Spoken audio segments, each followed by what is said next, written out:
Hello there, Alaskans, wherever you are. Welcome to the Must Read Alaska Show. Coming to you from somewhere in Alaska. This is the place where we talk about, you guessed it, Alaska. Where we keep the mainstream media on their toes and where we are standing up for what's right in a world run by leftists. You can find out more by heading over to mustreadalaska.com and also checking out the Must Read Alaska YouTube channel for some really great content. But first, let's get this party started. Okay, folks, we are live. Welcome everybody to the Must Read Alaska show. I am your host, John Quick, and coming to you live from Nikiski, Alaska, the great place of Alaska where you don't really go unless you live or work, and we kind of like that out here. I have a special treat for everybody today. Folks in the Must Read Alaska world, I have Representative David Eastman today. But before we go into that, I want to thank our show sponsor, Charlie Pierce for Governor. Because of Charlie Pierce for Governor, we're able to get the conservative news all throughout Alaska. As you folks can imagine, Suzanne and I are like running around the state doing our thing, and things cost money. And so because of sponsors like Charlie, we're able to compete with the big boys who are ran off of foundations and subscriptions to physical newspapers. And so it's tough to compete with them, but it's possible when we get sponsors like Charlie Pierce for Governor. So thank you so much for sponsoring the show. Representative David Eastman, welcome to the Must Read Alaska show. Good morning, Jonathan. Bright and early. Bright and early. So for the folks, for the two people that have never heard of you, tell people just a brief tidbit without going into our awesome questions about who you are and what district you're in, and just so the good folks listening in can kind of know who you are. Sure. Well, excuse my blurry eyes this morning. We were fighting the battle for election integrity till about midnight last night in committee, so it was a late night, but very glad to be there on behalf of the folks I represent in the Mat-Su Valley. And my district is the western and northern parts of Mat-Su. A lot of rural neighborhoods, Willow, a little bit of Wasilla, Talkeetna, and even farther north than that. So got a chance to be in the state house. This is my third term. Well, we love you in there. And the first question is this, Representative Eastman, what got you into politics in the first place? Everybody kind of has their story about how they, got drug in through a community council meeting that didn't go the right way and thought, well, who else is going to do this? And so what's your story? How'd you get drug in? Sure. Well, it's kind of a two-part story. In the early days, my very early days, my parents were both board members on Right to Life in California. And so there was that exposure. And then when I was in the military serving on J-Bear, which was Fort Rich at the time, one of the gentlemen that I got a chance to work very closely with in the same battalion staff office was a gentleman by the name of Brian Sullivan, who was an assistant district attorney here in Alaska, former state legislator in Seattle, and then a school board in the Mat-Su.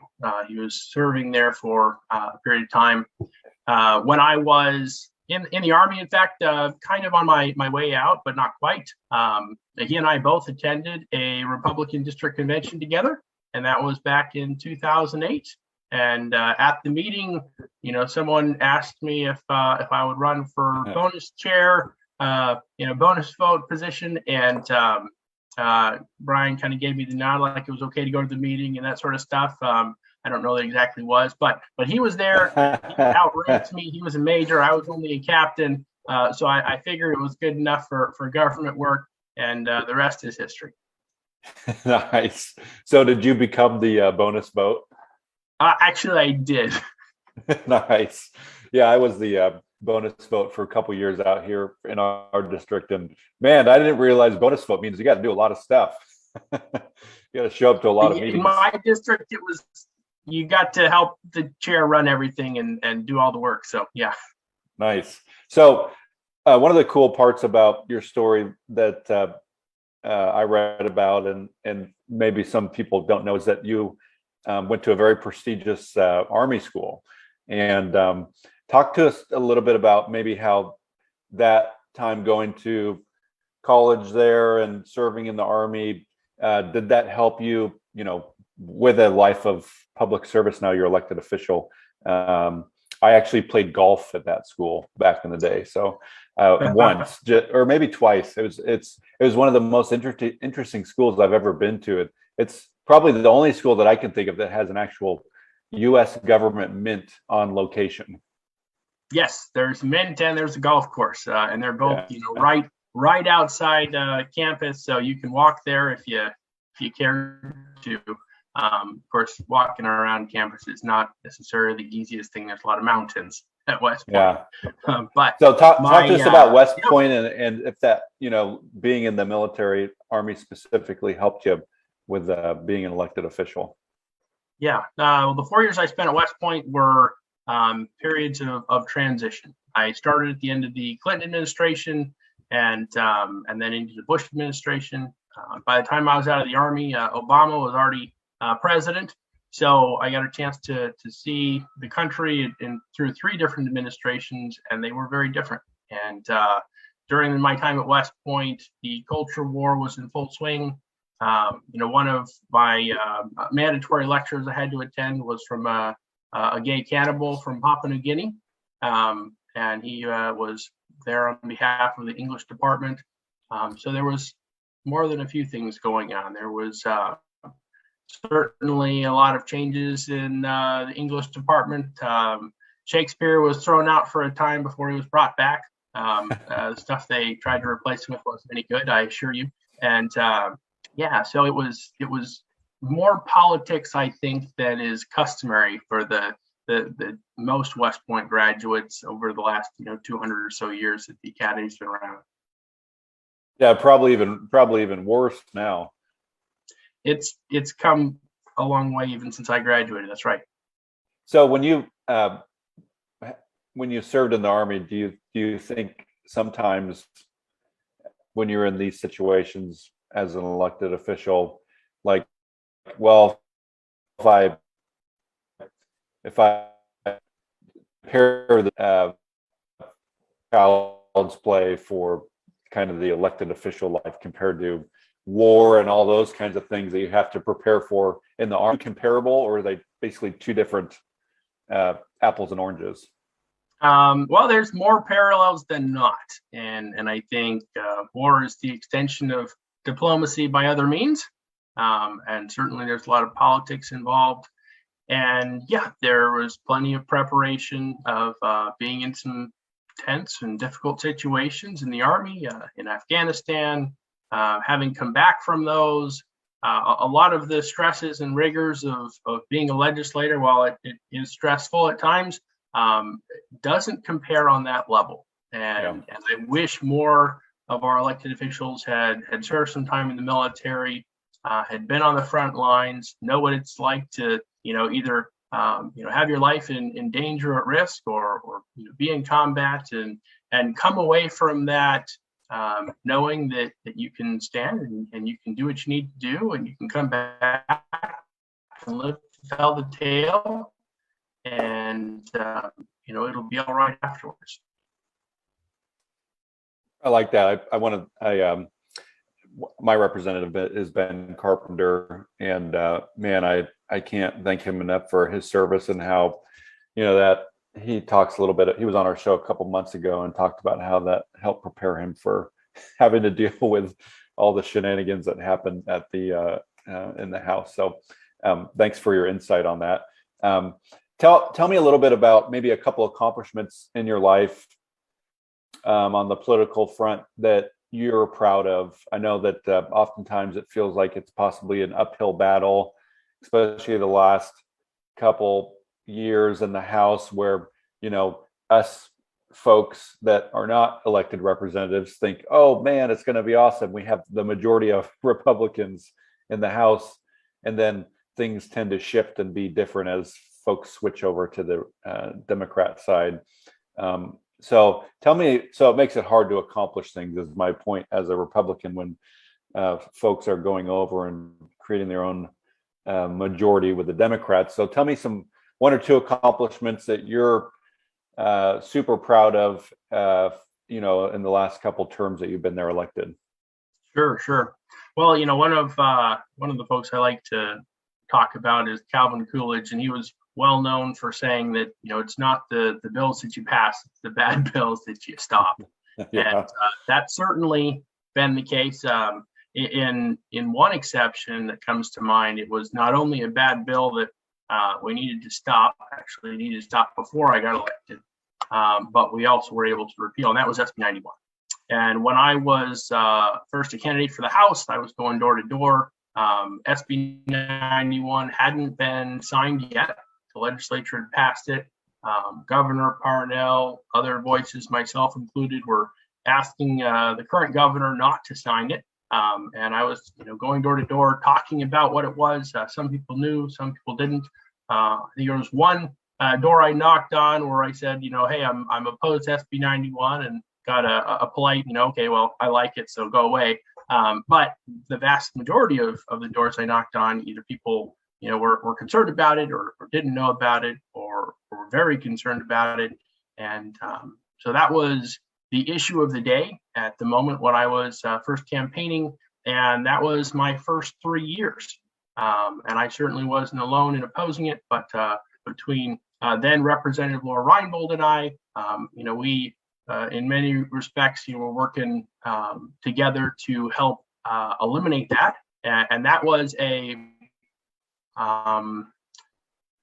won't say fruitless, but a very not fruitful effort for those first 2 years. And it was painstaking work, having to put forward the arguments, having to make awareness of what the issues were, being told, repeatedly up until just before the very end, there's absolutely no way in heck that this is going to get repealed.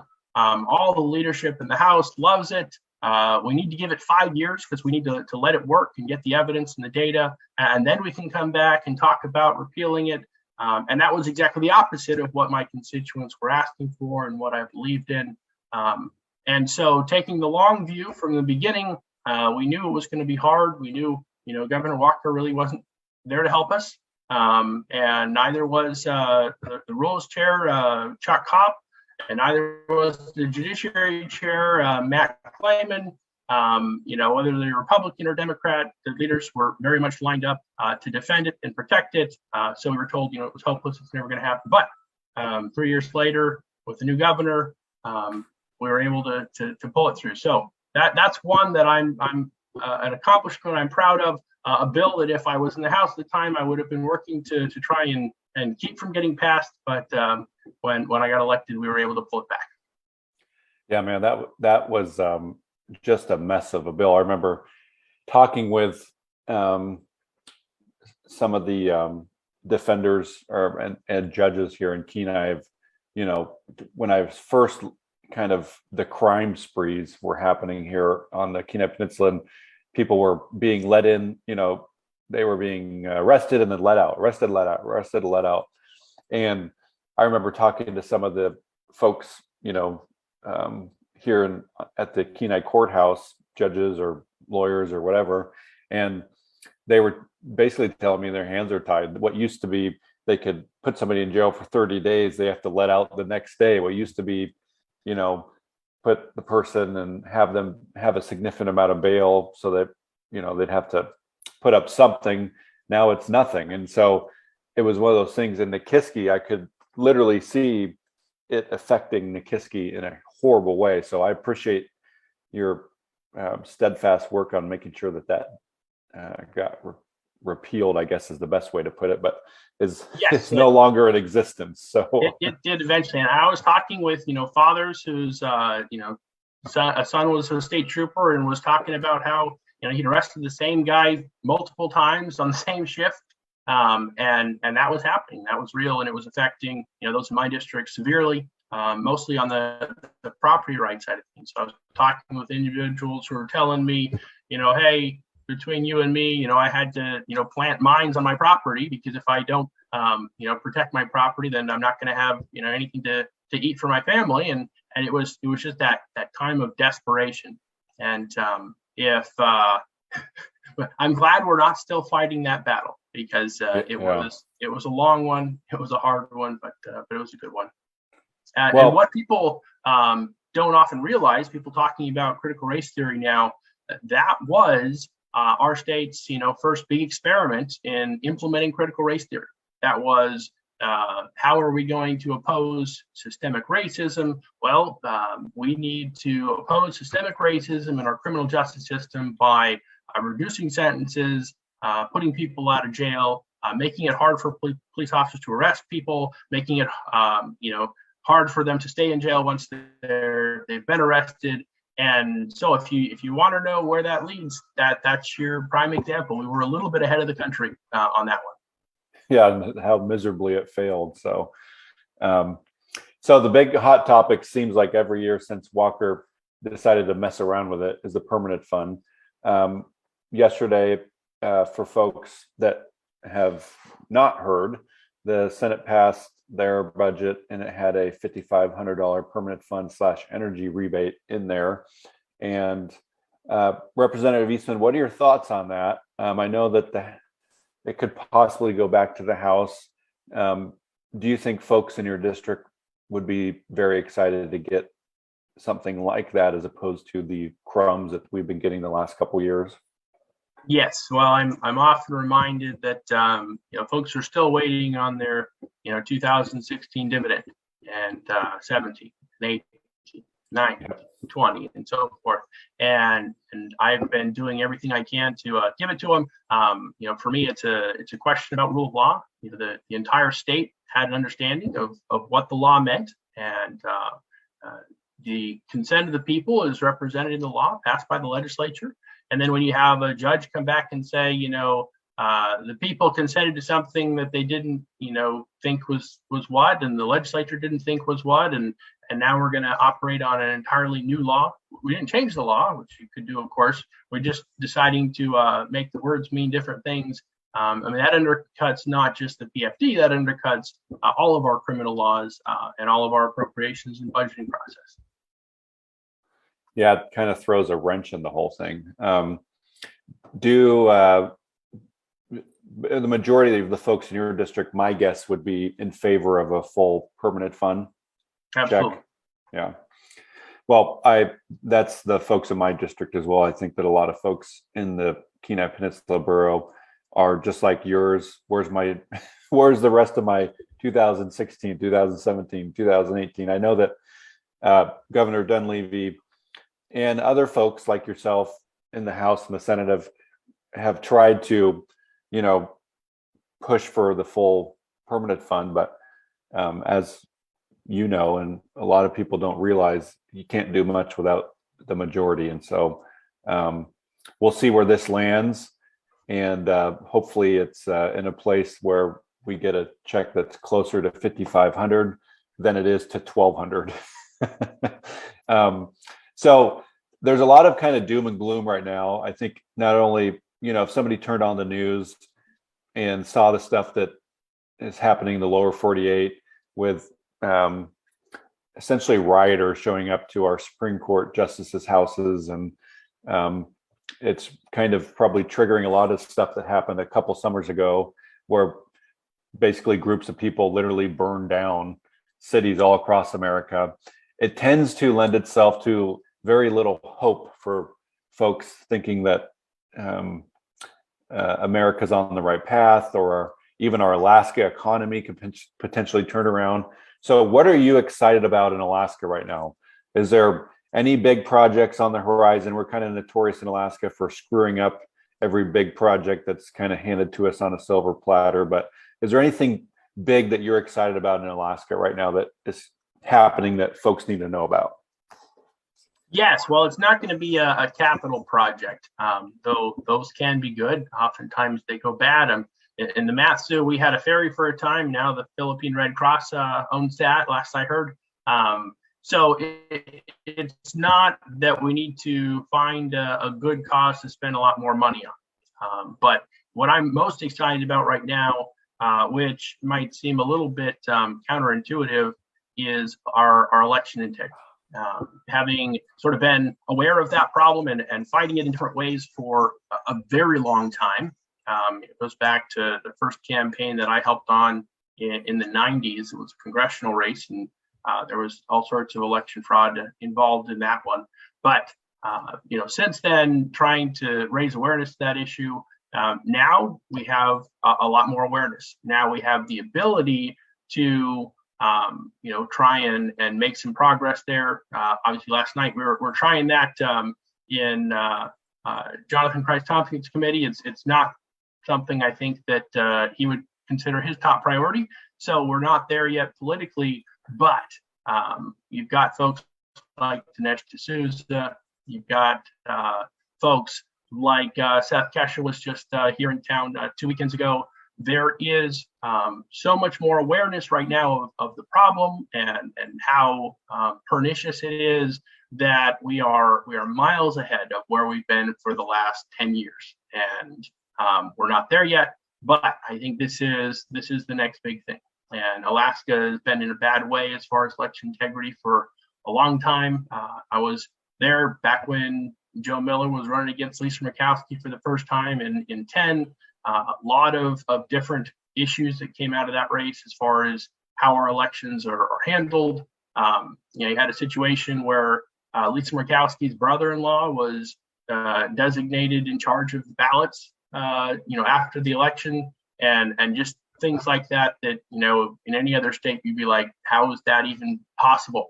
But in this state it is, and that's our history and that's our track record. So it's bad. I won't try and paint rose-colored something over it, but I think people have an idea now of just how bad it is, and that was the prerequisite to being able to fix it. Yeah, and even when you look at some of the municipal elections, the Bronson election, you had his supporters having to physically park themselves with an RV at the election central because they witnessed boxes of ballots coming in and out of there, and nobody having any idea after hours, and nobody having any accountability to who's and where they came from and all that kind of stuff. So even at a local level, I think people are people, and people make mistakes, and people are susceptible to doing bad things, regardless of if it's a national, state thing, even down to the local level. So thanks for spearheading that. I think one thing I read, and you can correct me if I'm wrong, is I believe you're on the rules committee, and I think I read somewhere where you guys haven't had us actually met as a committee for this whole year, or maybe even the last 2 years. What can you talk a little bit about that and why that's happening? I can talk a lot about that. That seems just crazy to me. I don't think the average person has any idea that that's happening. I mean, I didn't know it until I read. I think you posted it on the blog or something like that, and I read it, and I was like, "Holy crap! How is this even possible?" Yeah, it's great. Paul Seaton, when he was in charge of the finance committee during my first term, he was outed during a committee meeting because he was talking about the language committee got together and we put forward these changes to the budget and a lot of the intent language and other things that are in the budget, and then one of the Republicans on the committee asked him, who's the language committee? And he kind of sheepishly said, well, it's me. And everybody kind of like, what? But that's where politics goes if you let it. I mean, the concentration of power in the hands of a few is bad enough, and then you get to a situation where it's concentration of power in the hands of one person, two hands, and they are acting on behalf of everyone else. And in this state, I think as much as any other state, and perhaps more than any other state, has allowed the concentration of power into the hands of 1, 2, 3 people. And it's easier in this state because we have the smallest state house and we have the smallest state senate in the country. So it's already in a smaller number of hands. And the U.S. Supreme Court has recognized that our small size leads us susceptible more than other states to corruption. and our process has been corrupted, and we've allowed that to happen. The Rules Committee is, arguably the most powerful committee in the state, and it's assumed by some legislators that, well, that just means we're going to give all that power to one person, whoever the chair is. That's their reward for being chair. That's their reward for being part of the binding caucus and signing on to that commitment. So it's our job, since we're also part of that system, to protect, his right to basically run the show and not hold meetings or anything like that. And that is not the way the process was designed. There's no option for that in the rules and the procedures that are in law. But that is assumed that that's just going to be the way it is, and that's also the case for many other areas. That just happens to be a particularly obvious and glaring example. So at some point, our state will be free of the binding caucus. That's another big project we've been working on for a lot of years. Until that happens, conservatives will not have a fair voice in our legislature. Yeah, some of the stuff I think about how how is somebody not in jail, because this seems like some horse trading going on that is not beneficial to the state. So thanks for explaining that a little bit for folks who maybe haven't heard about that before. One of my last questions is this, Representative Eastman: who is your hero? I know that a lot of folks in the elected official world have folks that they look up to, and maybe those folks helped inspire them to first run, or maybe run for the second time because they lost the first time. And everybody's got a hero in their life. Who's your hero and why? Sure. Well, I start off with heroes that weren't necessarily in politics. Both my grandfathers were in World War II. My grandfather's second wife is from France. She actually penned a book a little while back called "The Man Who Stole the Plans to the Luftwaffe," who was her father, and he was a spy for the resistance, particularly against the Luftwaffe. And so I have some great examples in my family to look to. On the political side, it's hard to do better than Calvin Coolidge, and I think he was by far our most remarkable president, certainly in the last couple of centuries. And I also had the opportunity to sit down and have drinks with Nigel Farage before he was a name that Americans had heard of before Brexit and the like. But at that point, he had already been in the European Parliament for over a decade. And what stood out to me about him and Calvin Coolidge both is that rare for politicians, 10 years into that experience and having served in various positions, he never forgot why he got involved in politics, and he never let that change. So politics is a system and process that changes people, and it's designed to change people. It's designed to take you from, the person you were before you got elected, and then make you, one of the acceptable members of the political elite. And Calvin Coolidge, even as president of the United States, never allowed that to happen to him. And Nigel Farage, as high in leadership in Europe and Britain as he was, never allowed that to happen to him. So that's just remarkable and heroic in my opinion. That's awesome. Well, how does somebody get to know what you're doing? Do you have an active website that you keep up? Do you have a Facebook? How does somebody, find out all the things that you're doing? And then is there anything else you'd like to leave us with before we kind of head off here?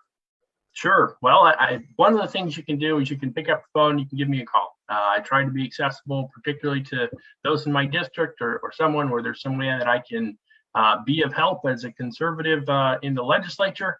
Sometimes those can be hard to find. I try to make myself easy to find for that reason. DavidEastman.org is my website.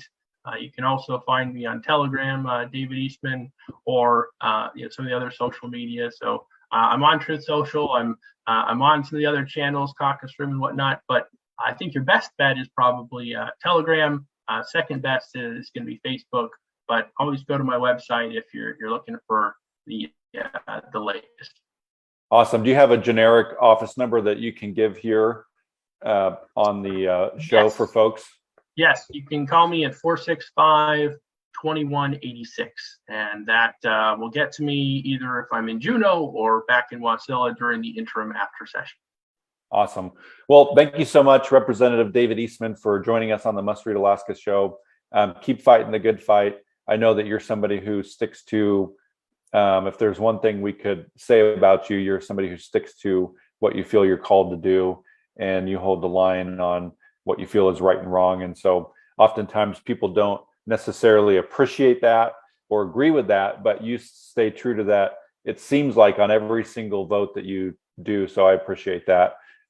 If you're tuning into the Must Read Alaska show and you want to help fund this, just go on right ahead. You can go to mustreadalaska.com, and on the right hand side there's a donate button.